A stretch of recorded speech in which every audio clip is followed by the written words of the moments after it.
വാക്യവും വായിച്ച് സഹായിക്കുന്നത്. മരിച്ചവരുടെ പുനരുത്ഥാനവും അപ്രകാരം തന്നെ. ദ്രവത്വത്തിൽ വിതയ്ക്കപ്പെടുന്നു, അദ്രവത്വത്തിൽ ഉയർക്കുന്നു. അപമാനത്തിൽ വിതയ്ക്കപ്പെടുന്നു, തേജസ്സിൽ ഉയർക്കുന്നു. ബലഹീനതയിൽ വിതയ്ക്കപ്പെടുന്നു, ശക്തിയിൽ ഉയർക്കുന്നു.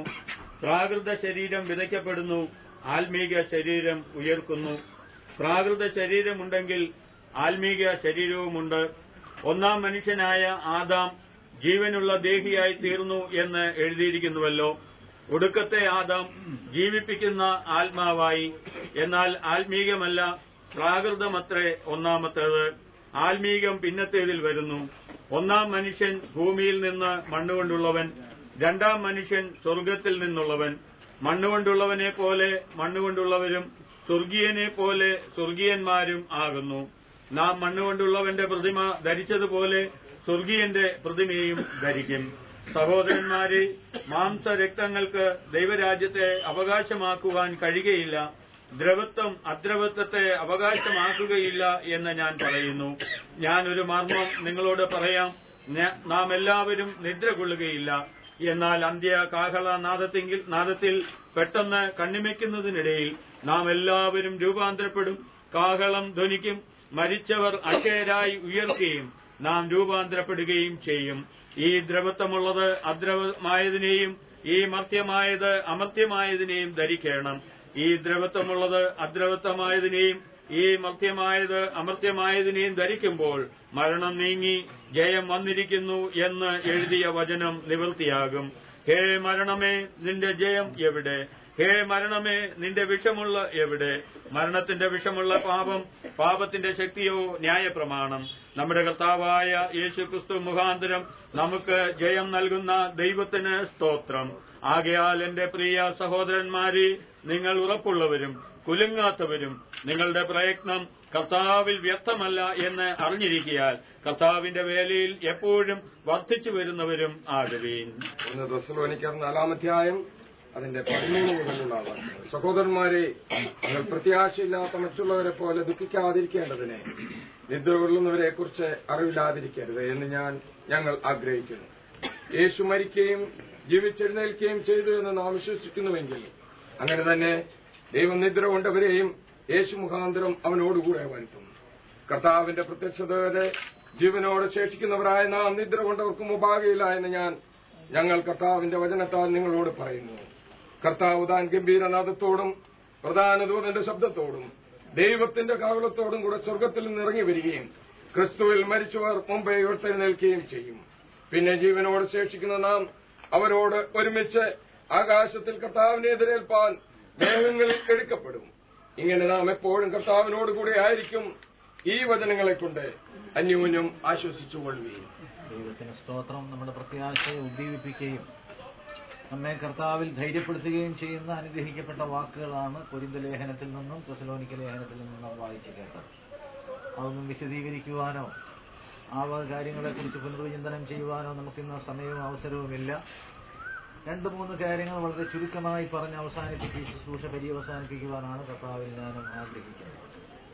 ഇന്ന് ഈ മാതാവിന്റെ ഭൗതിക ശരീരത്തിന്റെ ചുറ്റും നാം നിൽക്കുമ്പോൾ നമ്മുടെ ഉള്ളിൽ ഉള്ളത് വലിയ പ്രത്യാശയാണ്, വലിയ പ്രതീക്ഷയാണ്.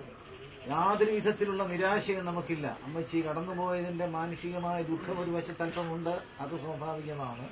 എന്നാൽ അതിനെ കവിയുന്ന, അതിനെ മൂടുന്ന, അതിനെ മറയ്ക്കുന്ന ക്രിസ്തീയ പ്രത്യാശയുടെ ജ്വാല നമ്മുടെ ഹൃദയത്തിൽ കത്തിയെരിഞ്ഞുകൊണ്ടിരിക്കുകയാണ്. ദൈവത്തിന് സ്തോത്രം.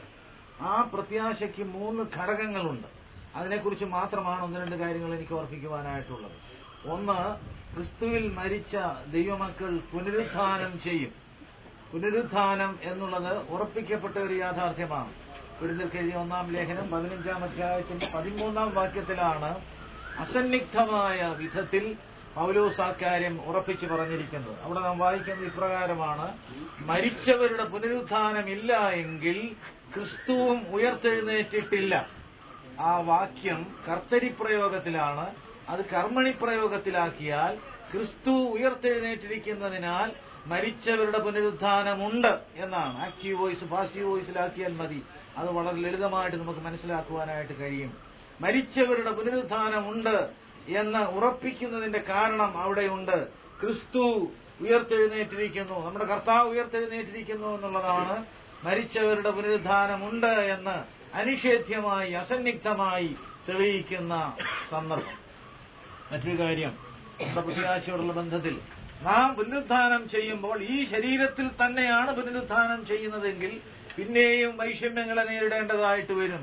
എന്നാൽ അങ്ങനെയല്ല, നമുക്ക് പുനരുത്ഥാനമുണ്ടെന്ന് മാത്രമല്ല, നമുക്കൊരു പുനരുത്ഥാന ശരീരവുമുണ്ട്. അതിനെക്കുറിച്ച് പൗലോസ് തന്റെ ലേഖനങ്ങളിൽ പറഞ്ഞിട്ടുണ്ട്, യോഹന്നാനും പറഞ്ഞിട്ടുണ്ട്. ഫിലിപ്പ് ലേഖനത്തിൽ നാം വായിക്കുന്നു, നമ്മുടെ പൗരത്വമോ സ്വർഗത്തിലാകുന്നു, അവിടെ നിന്ന് കർത്താവായ യേശു രക്ഷിതാവായി വരുമെന്ന് നാം കാത്തിരിക്കുന്നു. അവൻ നമ്മുടെ താഴ്ചയുള്ള ഈ ശരീരങ്ങളെ അവന്റെ മഹത്വമുള്ള ശരീരത്തോട് അനുരൂപമായി രൂപാന്തരപ്പെടുത്തും. സകലവും കീഴ്പ്പെടുത്തുവാൻ കഴിയുന്ന തന്റെ വ്യാപാര ശക്തി കൊണ്ട് നമ്മുടെ താഴ്ചയുള്ള ഈ ശരീരത്തെ അവന്റെ മഹത്വമുള്ള ശരീരത്തോട് അനുരൂപമായി രൂപാന്തരപ്പെടും. അപ്പോൾ നമുക്കൊരു പുനരുത്ഥാനമുണ്ട്. അത് മാത്രമല്ല, നമുക്കൊരു പുനരുത്ഥാന ശരീരമുണ്ട്. ഈ പുനരുത്ഥാന ശരീരത്തിൽ എവിടെയാണ് നാം പാർക്കുവാൻ പോകുന്നത്? നമ്മുടെ ഭാവി എന്താണ് ഇനി സംഭവിക്കുന്നത് എന്നുള്ള ചോദ്യം ഒരുപക്ഷെ ഒരു അനിശ്ചിതത്തിലേക്ക് ഒരു വ്യക്തി നടത്തിയെന്ന് വരാം. എന്നാൽ അതിനും ബൈബിൾ മറുപടി പറയുന്നു. നാം തെസലോനിക്ക ലേഖനം വായിച്ച് അവസാനിപ്പിക്കുകയുണ്ടായി, ഇങ്ങനെ നാം എപ്പോഴും കർത്താവിനോടുകൂടെ ഇരിക്കും. ഈ വചനങ്ങളെ കൊണ്ട് അന്യോന്യം ആശ്വസിപ്പിച്ചുകൊള്ളുവിൻ. അപ്പോൾ നമുക്ക് പുനരുത്ഥാനമുണ്ട്, പുനരുത്ഥാന ശരീരമുണ്ട്, മഹത്വമുള്ള ശരീരമുണ്ട്. തേജസ്കരിക്കപ്പെട്ട ശരീരം നമുക്ക് ലഭിക്കുമെന്ന് മാത്രമല്ല, ആ ശരീരത്തിൽ കർത്താവിനോടുകൂടെ യുഗായുഗം എന്നേക്കും നാം വാഴുവാനായിട്ട് പോവുകയാണ്. ഈ 3 ഘടകങ്ങളാണ് നമ്മുടെ പ്രത്യാശയുടെ നങ്കൂരം. ആ ഉയർപ്പിക്കപ്പെടുന്ന ശരീരത്തെക്കുറിച്ച്, പുനരുത്ഥാനം പ്രാപിക്കുന്ന ശരീരത്തെക്കുറിച്ച് പറയുന്ന 2-3 കാര്യങ്ങളൊന്ന് ഓടിച്ചു കാണിക്കുവാൻ മാത്രമേ ഞാൻ ആഗ്രഹിക്കുന്നുള്ളൂ. 42 മുതൽ കൊരിന്ത്യർ ലേഖനം 1:15 42 മുതലുള്ള വാക്യങ്ങളിൽ നാം വായിക്കുന്നു, മരിച്ചവരുടെ പുനരുത്ഥാനവും അതുകൊണ്ട് തന്നെ ദ്രവത്വത്തിൽ വിതയ്ക്കപ്പെടുന്നു, അദ്രവത്വത്തിൽ ഉയർക്കും. നമ്മുടെ ഇന്നത്തെ ശരീരം ദ്രവത്വമുള്ളതാണ്. ഈ ദ്രവത്വത്തിലാണത് വിതയ്ക്കുന്നത്. എന്നാൽ അദ്രവത്വത്തിലാണ് ഉയർക്കുവാൻ പോകുന്നത്. എന്താണ് അതിന്റെ അർത്ഥം? അതിന്റെ അർത്ഥം മനസ്സിലാക്കുവാൻ ബൈബിളിന്റെ താളുകൾ തിരിച്ചാൽ മതി. ബെഥാന്യയിലെ ലാസറിന്റെ കല്ലറയ്ക്കൽ വെച്ച് ലാസറിന്റെ സഹോദരിമാരും കേൾക്കെ കർത്താവ് പറഞ്ഞു, കല്ല് നീക്കുവീൻ. ഉയർപ്പിക്കുവാൻ വേണ്ടിയാണ് കർത്താവ് കല്ല് നീക്കുവാൻ പറഞ്ഞത്. ആ സമയത്ത് ലാസറിന്റെ സഹോദരിയായ മാർത്ത കർത്താവിന്റെ നേരെ തിരിഞ്ഞിട്ട് പറഞ്ഞു, നാറ്റം വെച്ചു തുടങ്ങി കർത്താവെ, 4 ദിവസമായി നാറ്റം വെച്ചു തുടങ്ങി. അതാണ് ദ്രവത്വം എന്നുള്ള വാക്കിന്റെ അർത്ഥം. ശരീരം ദ്രവിക്കും, അത് അഴുകും, അത് മണ്ണോട് ചേരും. അങ്ങനെ ഒരു സ്ഥിതിവിശേഷമുണ്ട്. എന്നാൽ ഈ ദ്രവത്വമുള്ള ശരീരത്തിൽ നാം വിതച്ചാൽ അദ്രവത്വമുള്ള ശരീരത്തിലാണ് ഉയർക്കുവാനായിട്ട് പോകുന്നത്.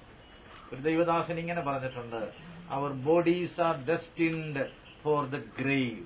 നമ്മുടെ ശരീരം കല്ലറയ്ക്കായിട്ട് ഏൽപ്പിക്കപ്പെടുന്ന ശരീരമാണ്, കല്ലറയ്ക്കായിട്ട് കൽപ്പിക്കപ്പെട്ടിട്ടുള്ള ശരീരമാണ് നമ്മുടെ ശരീരം.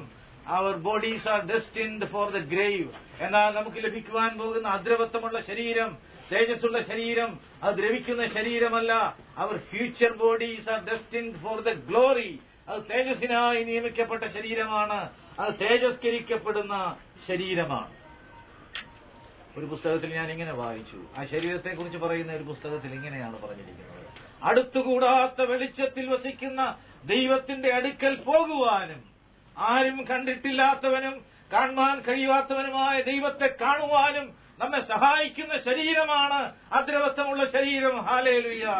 അടുത്തുകൂടാത്ത വെളിച്ചത്തിൽ വസിക്കുന്ന ദൈവത്തിന്റെ അടുക്കൽ പോകുവാനും ആരും കണ്ടിട്ടില്ലാത്തവനും കാണുവാൻ കഴിയാത്തവനുമായ ദൈവത്തെ കാണുവാനും സഹായിക്കുന്ന ശരീരമാണ് എന്നാണ് അതിനെക്കുറിച്ച് പറഞ്ഞിരിക്കുന്നത്. പൗലോസ് ഒരു പ്രത്യേക സാഹചര്യത്തിൽ 3-ാം സ്വർഗത്തോളം എടുക്കപ്പെട്ടു, പറുദീസയോളം എടുക്കപ്പെട്ടു. 2 കൊരിന്ത്യർ 14-ാം അധ്യായത്തിന്റെ 1 മുതൽ 4 വരെയുള്ള വാക്യങ്ങളിൽ ആ സംഭവം പൗലോസ് വിവരിക്കുന്നുണ്ട്. എന്നാൽ താൻ അവിടെ പറയുന്നു, ഞാൻ പറുദീസയോളം എടുക്കപ്പെട്ടു, 3-ാം സ്വർഗത്തോളം എടുക്കപ്പെട്ടു എന്ന് പറയുന്ന ഭാഗത്ത് താൻ അവിടെ ഒരു സന്നിഗ്ധാവസ്ഥയിൽ പറയുന്നുണ്ട്, ഞാൻ ശരീരത്തോടു കൂടെയോ ശരീരം കൂടാതെയോ എന്നറിയുന്നില്ല, എന്നാൽ ദൈവം അറിയുന്നു എന്ന് പറയുന്നുണ്ട്. അങ്ങനെ 2 പ്രാവശ്യം പൗലോസ് ആവർത്തിക്കുന്നുണ്ട്. ശരീരത്തോടു കൂടെയാണോ ശരീരം കൂടാതെയാണോ എന്നറിയുന്നില്ല എന്ന് ആവർത്തിക്കുന്നുണ്ട്. താൻ സ്വർഗത്തിൽ ചെന്നു 3-ാം സ്വർഗത്തോളം എടുക്കപ്പെട്ടു, പർദീസോളം എടുക്കപ്പെട്ടു, മനുഷ്യർക്ക് ഉച്ചരിപ്പാൻ കഴിയാത്ത വാക്കുകൾ കേട്ടു, പറഞ്ഞുകൂടാത്ത വാക്കുകൾ കേട്ടു, അഭൂതപൂർവമായ അതിശയകരമായ അത്ഭുതകരമായ ഈ മണ്ണിൽ വെച്ച് കാണുവാൻ കഴിയാത്ത കാഴ്ചകൾ കണ്ടു. തനിക്ക് പല അനുഭവങ്ങൾ ഉണ്ടായി. താൻ പറയുന്നതിന്റെ അർത്ഥം താൻ ശരീരത്തിലാണോ ശരീരം കൂടാതെയാണോ അറിയുന്നില്ല എന്ന് പറഞ്ഞാൽ അതിന്റെ അർത്ഥം നാം ഈ ശരീരത്തിൽ ജീവിക്കുമ്പോൾ നമ്മുടെ ശരീരത്തിലുള്ള ഇന്ദ്രിയങ്ങൾക്ക് അനുഭവേദ്യമാകുന്ന ചില കാര്യങ്ങളുണ്ട്. കാണാൻ കഴിയുന്ന കാര്യങ്ങളുണ്ട്, കേൾക്കാൻ കഴിയുന്ന കാര്യങ്ങളുണ്ട്, സ്പർശിക്കാൻ കഴിയുന്ന കാര്യങ്ങളുണ്ട്. എന്നാൽ പൗലോസ് അവിടെ കണ്ട കാര്യങ്ങൾ, അവിടെ കേട്ട കാര്യങ്ങൾ അതിലൊക്കെ അപ്പുറമാണ്. പൗലോസിന് പോലും സംശയമാണ്. ഞാൻ എന്റെ സ്വാഭാവികമായ ശരീരത്തിലാണെങ്കിൽ ഇതൊക്കെ കേൾക്കാൻ കഴിയുമോ? ഈ ശബ്ദങ്ങളൊക്കെ കേൾക്കാൻ കഴിയുമോ? കാണുവാൻ കഴിയുമോ? അതുകൊണ്ട് പൗലോസ് സംശയം പറയുകയാണ്. എന്റെ ഇന്ദ്രിയങ്ങൾക്ക് അനുഭവേദ്യമാക്കുവാൻ കഴിയാത്ത വിധത്തിൽ ശരീരത്തോടുകൂടെ അല്ലയോ ഞാൻ പോയത്, എനിക്കറിഞ്ഞുകൂടാ എന്ന് പൗലോസ് പറയുകയാണ്. ഏതായാലും ഒരു കാര്യം സ്പഷ്ടമാണ്. ആ കണ്ട കാര്യങ്ങൾ പൗലോസിനെ ഹഠാത് ആകർഷിച്ചു, വല്ലാതെ ആകർഷിച്ചു, പൗലോസിനെ വല്ലാതെ വശീകരിച്ചു. എന്താ തെളിവ്? തെളിവിതാണ്. ഫിലിപ്പി ലേഖനം 1-ാം അധ്യായത്തിൽ അതിന്റെ പ്രാരംഭ ഭാഗത്ത് പൗലോസ് പറഞ്ഞു, വിട്ടുപിരിഞ്ഞ് ക്രിസ്തുവിനോടുകൂടെ ഇരിപ്പാൻ എനിക്ക് കാംക്ഷയുണ്ട്, അത് അത്യുത്തമമല്ലോ. ദ്രവത്വത്തിൽ വിതയ്ക്കുന്നു, അദ്രവത്വത്തിൽ ഉയർക്കുന്നു. 2-ാമത് വായിക്കുന്നു, അപമാനത്തിൽ വിതയ്ക്കുന്നു, തേജസ്സിൽ ഉയർക്കുന്നു. ഞാൻ വിശദീകരിക്കുന്നില്ല, ഒറ്റ വാക്കിൽ പറഞ്ഞ് അവസാനിപ്പിക്കട്ടെ. നമ്മുടെ ശരീരത്തിൽ അപമാനകരമായ പ്രകൃതിയുണ്ട്. മനുഷ്യൻ ചെയ്യുന്ന ദുഷ്ടത, അവൻ ചെയ്യുന്ന മ്ലേച്ഛത, അവന്റെ ജഡസ്വഭാവങ്ങൾ, അവന്റെ പാപസ്വഭാവങ്ങളൊക്കെ വാസ്തവത്തിൽ അപമാനകരമാണ്. എന്നാൽ ആ സ്ഥിതി മാറി അങ്ങനെ ഒരിക്കലും ഉണ്ടാകാത്ത തേജസ്കരിക്കപ്പെട്ട ഒരു ശരീരത്തിലേക്ക് നാം മാറ്റപ്പെടും. ഒരു പുഴു കാലങ്ങൾ കഴിയുമ്പോൾ പരിണമിച്ച് ഒരു ചിത്രശലഭമായി മാറുന്നത് പോലെ അപമാനകരമായ ആ സ്ഥിതി മാറി തേജസ്കരിക്കപ്പെട്ട ഒരു ശരീരത്തിന്റെ അവകാശികളായി നാം തീരുന്നു. 3-ാമതവിടെ പറഞ്ഞിട്ടുണ്ട്, പ്രാകൃത ശരീരം വിതയ്ക്കുന്നു, ആത്മീയ ശരീരം ഉയർത്തുന്നു. ബലഹീനതയിൽ വിതയ്ക്കുന്നു, ശക്തിയിൽ ഉയർത്തുന്നു. പ്രിയപ്പെട്ടവരെ, നമ്മുടെ ശരീരം ബലഹീനമാണ്. നമ്മുടെ കർത്താവ് ഉറങ്ങിക്കൊണ്ടിരിക്കുന്ന ശിഷ്യന്മാരെ നോക്കിക്കൊണ്ട് പറഞ്ഞു, ആത്മാവ് ഒരുക്കമുള്ളത് ജഡമോ ബലഹീനമത്രേ എന്ന് പറയുന്നു. ശരീരം ബലഹീനമാണ്, അത് ഒടിയുന്നതാണ്, ചതയുന്നതാണ്, അത് മുറിയുന്നതാണ്, അത് വാർദ്ധക്യത്തെ ബാധിക്കുന്നതാണ്, അത് ഉറങ്ങിപ്പോകുന്നതാണ്, അത് രോഗഗ്രസ്തമാണ്, അത് വാർദ്ധക്യം ബാധിക്കുന്നതാണ്, അത് ബലഹീനതയുള്ള ശരീരമാണ്. ഇന്നത്തെ ഈ ശരീരം ബലഹീനതയുള്ള ശരീരമാണ്. എന്നാൽ ബലഹീനതയിൽ വിതയ്ക്കുന്നു, ശക്തിയിൽ ഉയർക്കുന്നു. എന്താ അതിന്റെ അർത്ഥം? ശക്തിയുള്ള ഒരു ശരീരം എന്ന് പറഞ്ഞാൽ പഴയതിനേക്കാൾ ശക്തിയുള്ള ഒരു ശരീരം എന്നല്ല അതിന്റെ അർത്ഥം. എന്തും ചെയ്യാൻ കഴിയുന്ന ഒരു ശരീരം, എന്തും സാധിക്കുന്ന ഒരു ശരീരം എന്നാണ് അതിന്റെ അർത്ഥം. നമ്മുടെ കർത്താവ് കർത്താവ് ഉയർത്തെഴുന്നേറ്റ ദിവസം വാതിലടച്ചിരിക്കെ അകത്തു ചെന്നതായി യോഹന്നാന്റെ സുവിശേഷം 20-ാം അധ്യായത്തിന്റെ 19-ാം വാക്യത്തിൽ നാം വായിക്കുന്നു. യഹൂദന്മാരെ പേടിച്ചു വാതിലടച്ചിരിക്കെ അവൻ അവരുടെ നടുവിൽ നിന്നുകൊണ്ട് നിങ്ങൾക്ക് സമാധാനമെന്ന് പറഞ്ഞു. കർത്താവ് എങ്ങനെ ഉള്ളിൽ കിടന്നു? വാതിലടച്ചിരിക്കുകയാണ്. പ്രിയപ്പെട്ടവരെ, ശാസ്ത്രത്തിന് മനസ്സിലാക്കുവാൻ കഴിയാത്ത മനുഷ്യബുദ്ധിക്ക് അതീതമായ ഒരു കാര്യം സംഭവിച്ചു. അടഞ്ഞു കിടക്കുന്ന വാതിൽ, എങ്കിലും കർത്താവ് അവരുടെ നടുവിലുണ്ട്. അതാണ് ശക്തി, അതാണ് ബലഹീനതയിൽ വിതയ്ക്കപ്പെടുന്നു, ശക്തി ഉയർക്കുന്നു എന്ന് പറഞ്ഞിരിക്കുന്നതിന്റെ അർത്ഥം. 4-മതൊരു കാര്യം കൂടെ പറഞ്ഞിട്ടുണ്ട്, അതോടെ പറഞ്ഞ് ഞാൻ അവസാനിപ്പിക്കുകയാണ്. പ്രാകൃത ശരീരം വിതയ്ക്കുന്നു, ആത്മീയ ശരീരം ഉയർത്തുന്നു. പൗലോസ് പറയുകയാണ്, പ്രാകൃത ശരീരമുണ്ടെങ്കിൽ ആത്മീയ ശരീരവുമുണ്ട്. പ്രാകൃത ശരീരം എന്ന് പറഞ്ഞാൽ നമുക്ക് ഇന്നുള്ള ഈ ശരീരം. എന്നാൽ ആത്മീയ ശരീരം എന്ന് പറഞ്ഞാൽ എന്താ അതിന്റെ അർത്ഥം? ആത്മീയ ശരീരം എന്താണെന്ന് മനസ്സിലാക്കുവാൻ ഞാനൊരു ദൃഷ്ടാന്തം പറയാം. നമ്മുടെ കർത്താവ് ഉയർത്തെഴുന്നേറ്റപ്പോൾ ഏത് ശരീരത്തിലാണോ ഉയർത്തെഴുന്നേറ്റത് അതാണ് ആത്മീയ ശരീരം. ആ ശരീരം കൊണ്ട് അസാധ്യമായ ഒരു കാര്യവുമില്ല, എല്ലാ സാധ്യതകളുമുള്ള ശരീരമെന്നാണ് അതിന്റെ അർത്ഥം. ഞാൻ പറയട്ടെ, നമ്മുടെ കർത്താവിനെ കുറിച്ച് കൊലോസ്യ ലേഖനം 1-ാം അധ്യായത്തിന്റെ 18-ാം വാക്യത്തിൽ അവൻ മരിച്ചവരുടെ ഇടയിൽ നിന്ന് ആദ്യനായി എഴുന്നേറ്റവൻ എന്നും വെളിപ്പാട് പുസ്തകം 1-5 മരിച്ചവരിൽ ആദ്യജാതൻ എന്നും പറഞ്ഞിട്ടുണ്ട്. എന്ന് പറഞ്ഞാൽ മരിച്ചവരിൽ ആദ്യ ഉയർത്തെഴുന്നേറ്റവൻ അവനാണെന്ന് പറഞ്ഞിട്ടുണ്ട്. അത് ശരിയായ ഒരു പ്രസ്താവനയാണോ? നമുക്കതിനോട് യോജിക്കാൻ കഴിയുമോ? വേദപുസ്തകത്തിന്റെ ക്രമം നാം പഠിച്ചാൽ കർത്താവ് ഉയർത്തെഴുന്നേൽക്കുന്നതിന് മുൻപ് ഏതാണ്ട് 6 പേര് ഉയർത്തെഴുന്നേറ്റിട്ടുണ്ട്. 3 പേരെ കർത്താവ് തന്നെയാണ് ഉയർത്തെഴുന്നേൽപ്പിച്ചത്. ഞാൻ പേരൊന്നും പറയാൻ സമയമെടുക്കുന്നില്ല. അതുകൂടാതെ ഏലിയ ഒരാളെ ഉയർത്തെഴുന്നേൽപ്പിച്ചു, ഏലിശ 2 പേരെ ഉയർപ്പിച്ചു, 3.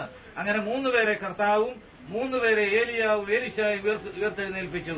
അങ്ങനെയാണെങ്കിൽ നമ്മുടെ കർത്താവ് 7ാമനായിട്ടല്ലേ ഉയർത്തെഴുന്നേൽപ്പിച്ചത്? എന്നാൽ കൊലോസ്യ ലേഖനത്തിൽ പറയുന്നു, അവൻ മരിച്ചവരുടെ ഇടയിൽ നിന്ന് ആദ്യനായി എഴുന്നേറ്റു. എന്താണ് അതിന്റെ അർത്ഥം? അതിന്റെ അർത്ഥമാണ് ആത്മീയ ശരീരത്തിന്റെ അർത്ഥം നമുക്ക് പറഞ്ഞു തരുന്നത്. പ്രിയപ്പെട്ടവരെ, അവരൊക്കെ പ്രാകൃത ശരീരത്തിൽ ജീവിച്ചു, പ്രാകൃത ശരീരത്തിൽ മരിച്ചു, പ്രാകൃത ശരീരത്തിൽ തന്നെ ഉയർത്തു. വീണ്ടും അവർ മരിച്ചു, വീണ്ടും ഉയർത്തെഴുന്നേൽപ്പിനായി അവര് ഇന്ന് മണ്ണിൽ ഉറങ്ങുന്നു. അവരൊക്കെ ഉയർത്തെഴുന്നേറ്റത് സ്വാഭാവികമായ ശരീരത്തിലാണ്. അവർ വീണ്ടും മരിച്ചു, വീണ്ടും അവർ അടക്കപ്പെട്ടു.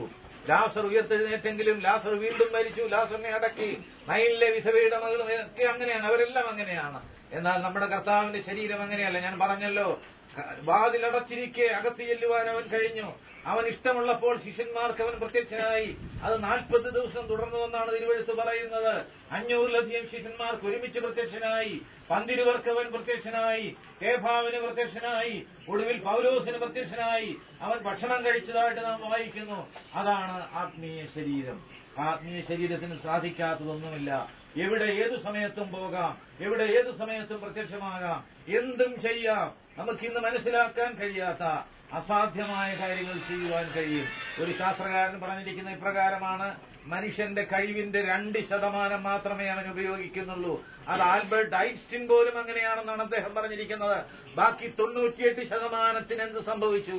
ആ 98% അന്തർഭവിച്ചിരിക്കുന്ന സകല കഴിവുകളും, ദൈവം മനുഷ്യന്റെ മസ്തിഷ്കത്തിൽ ഒളിപ്പിച്ചു വെച്ചിരിക്കുന്ന സകല സാധ്യതകളും പുറത്തു വരുന്നത് ആത്മീയ ശരീരം പ്രാപിക്കുമ്പോഴാണ്.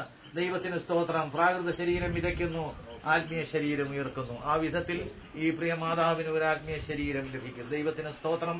ദ്രവത്വത്തിൽ വിതയ്ക്കുന്നു, അദ്രവത്വത്തിൽ ഉയർത്തുന്നു. ബലഹീനതയിൽ വിതയ്ക്കുന്നു, ശക്തിയിൽ ഉയർത്തുന്നു. അപമാനത്തിൽ വിതയ്ക്കുന്നു, തേജസ്സിൽ ഉയർത്തുന്നു. പ്രാകൃത ശരീരം വിതയ്ക്കുന്നു, ആത്മീയ ശരീരം ഉയർത്തുന്നു. ദൈവത്തിന് സ്തോത്രം. കർത്താവിന്റെ കാഹളം ധ്വനിക്കുകയും കർത്താവിന്റെ ഗംഭീരനാദം മുഴങ്ങുകയും ചെയ്യുമ്പോൾ ആ ശബ്ദം കേട്ട് ഈ പ്രിയ അമ്മച്ചിയും ഉണരും. അതാണ് നമ്മുടെ ക്രിസ്തീയ പ്രത്യാശ. ഈ ശരീരത്തിലല്ല, പുനരുത്ഥാന ശരീരത്തിൽ ഉയരും. എല്ലാ വിശുദ്ധന്മാരും, മണ്ണിലുറങ്ങുന്ന സകല വിശുദ്ധന്മാരും ഉണരും. അവരെല്ലാവരും ഒരുമിച്ച് ആ പുനരുത്ഥാനം ചെയ്തുകൊണ്ട് കർത്താവിനെ എതിരേൽപ്പാൻ ആകാശത്തിൽ മേഘങ്ങളിൽ എടുക്കപ്പെടും. ഇങ്ങനെ നാം എപ്പോഴും കർത്താവിനോടുകൂടെ ഇരിക്കും. ഇതാണ് നമ്മുടെ ക്രിസ്തീയ പ്രത്യാശ. ആ ക്രിസ്തീയ പ്രത്യാശ നമ്മുടെ ദുഃഖങ്ങളെ മൂടുന്നു, നമ്മുടെ വേദനകളെ ശമിപ്പിക്കുന്നു, നമ്മുടെ കണ്ണുനീര് തുടയ്ക്കുന്നു. നാം എത്രയോ ഭാഗ്യവാന്മാരാണ്. ആ പാട്ടിന്റെ ഒരടി നമുക്ക് പാടി ദൈവത്തെ സ്തുതിക്കാം. യേശു ക്രിസ്തു ഉയർത്തു ജീവിക്കുന്നു, പരലോകത്തിൽ ജീവിക്കുന്നു. യേശു ക്രിസ്തു ഉയർത്തു ജീവിക്കുന്നു, പരലോകത്തിൽ ജീവിക്കുന്നു. ഇഹലോകത്തിൽ താനിനി വേഗം വരും, രാജരാജനായി വാണിടുവാൻ. ഹല്ലേലൂയ, ജയം ഹല്ലേലൂയ, യേശു കർത്താവ് ജീവിക്കുന്നു. ഹല്ലേലൂയ, ജയം ഹല്ലേലൂയ, യേശു കർത്താവ് ജീവിക്കുന്നു. മരണത്തിൻ ഘോരതര വിഷപ്പല്ലു തകർന്നവയാൽ, കൊല്ലുന്ന മരണത്തിൻ ഘോരതര വിഷപ്പല്ലു തകർന്നവയാൽ, ഇനി തെല്ലും ഭയമെന്നെ മൃത്യുവിനെ നമ്മൾ വെല്ലുവിളിക്കുകയാം. ഹല്ലേലൂയ, ജയം ഹല്ലേലൂയ, യേശു കർത്താവ് ജീവിക്കുന്നു.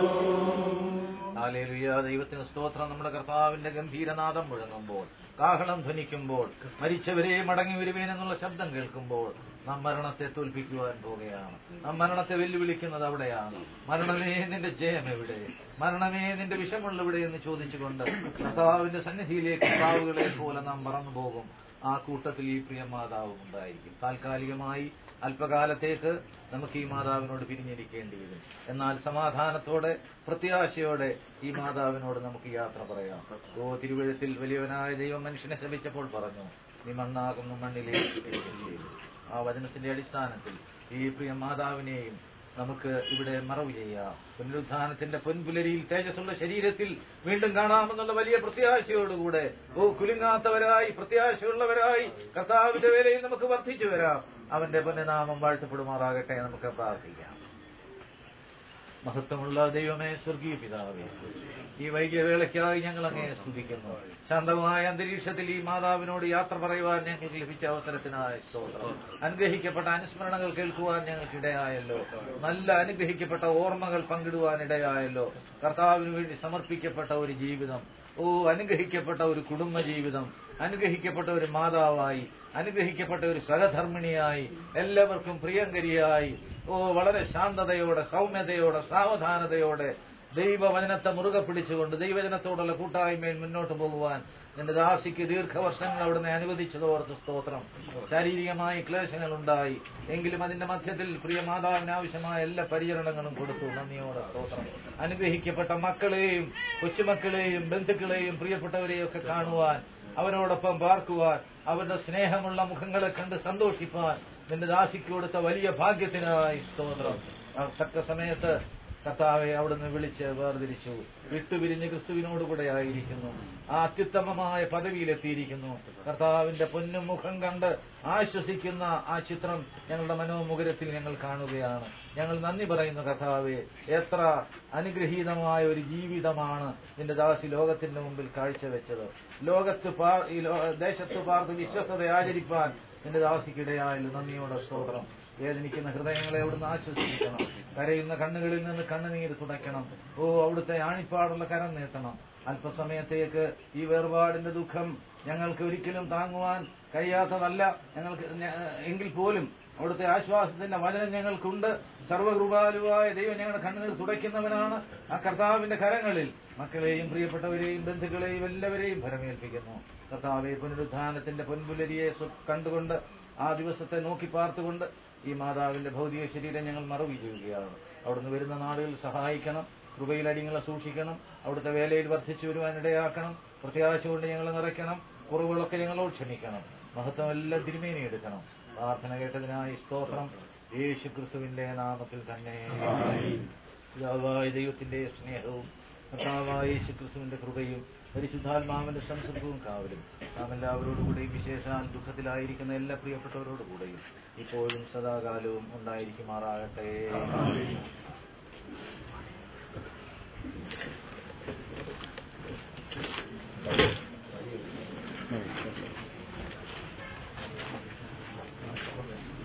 ഇച്ചിരി വലിഞ്ഞിക്കോ.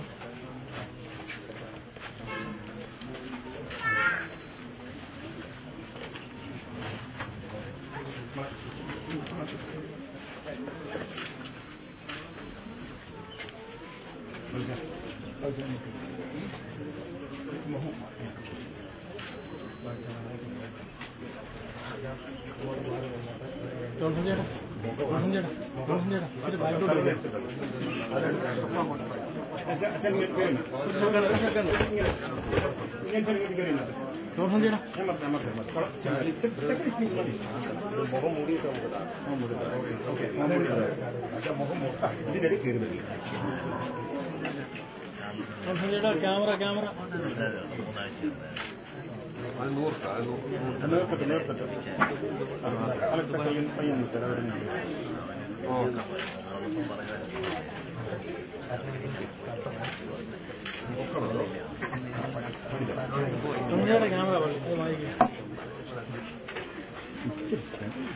ക്യാമറ വരുന്നു.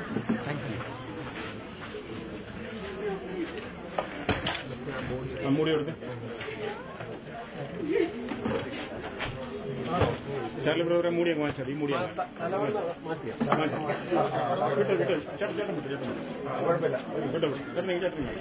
കൂടി കൊടുത്തേ കൂടി പിടിച്ചേ ഞാൻ ചേട്ടനെ കൂടി പിടിച്ചു എല്ലാവരും കൂടെ പിടിച്ചാൽ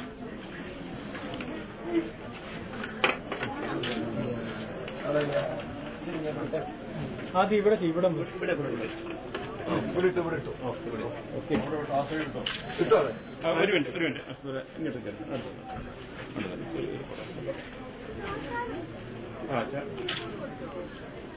ഓക്കെ ഇനി എടുത്തോ പിടിച്ചാട്ടെ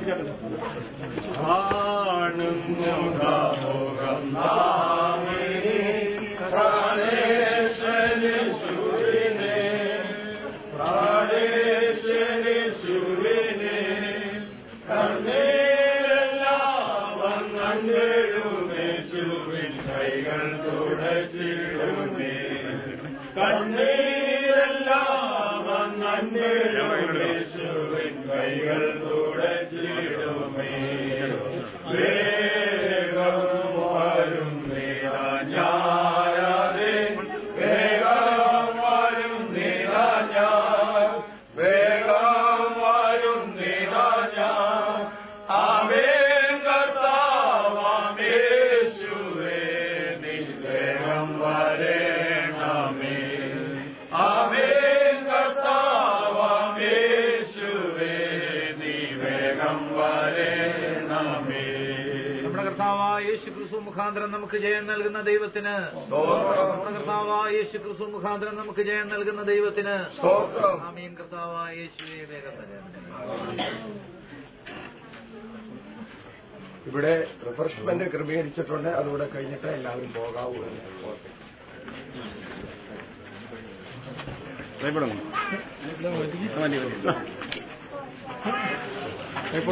അടയ്ക്ക ചേട്ടാ ഒറ്റ സെക്കൻഡ്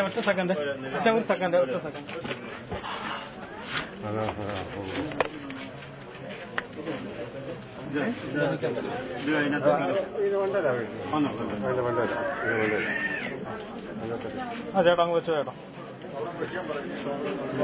വെച്ചോ കൊച്ചാനെ മാറിയിരിക്കണം കമ്പി